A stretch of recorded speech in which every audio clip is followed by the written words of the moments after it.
अमरावती जिल्ह्यातील वरुड तालुक्यात कमी पावसाचा मोठा फटका संत्रा मोसंबी फळबागांना बसला आहे।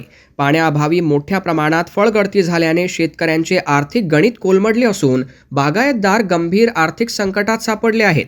संत्रा मोसंबी उत्पादनासाठी खत, औषधांची फवारणी, सिंचन तसेच मजुरीवर मोठा खर्च होत असताना अपेक्षित उत्पादनच हातातून निसटत आहे। त्यामुळे आधीच वाढलेल्या उत्पादन खर्चाचा भार आणि त्यात झालेली प्रचंड फळगळती यामुळे शेतकऱ्यांपुढे मोठे आर्थिक संकट उभे राहिले आहे। कमी पावसामुळे झालेल्या नुकसानीचे तातडीने पंचनामे करून शासनाने बाधित संत्रा व मोसंबी उत्पादक शेतकऱ्यांना हेक्टरी 50,000 रुपयांचे अनुदान तातडीने मंजूर करावे अशी मागणी शेतकऱ्यांनी केली आहे।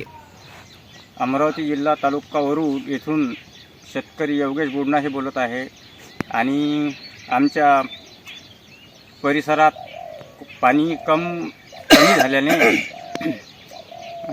संत्र्याची अत्यंत जास्त प्रमाणात मुरबाराची गळ झालेली आहे आणि मोसंबी पण गळलेली आहे। शासनाने आम्हाला 50,000 रुपये हेक्टरी मदत द्यावी ही आमची विनंती आहे। नमस्कार सर, मी पुंडलिक निकम बोलत आहे। आमच्या बगीच्यात मिरुकबार जास्तीत जास्त गळलेला आहे, तरी आम्हाला 50,000ची मदत पाहिजे।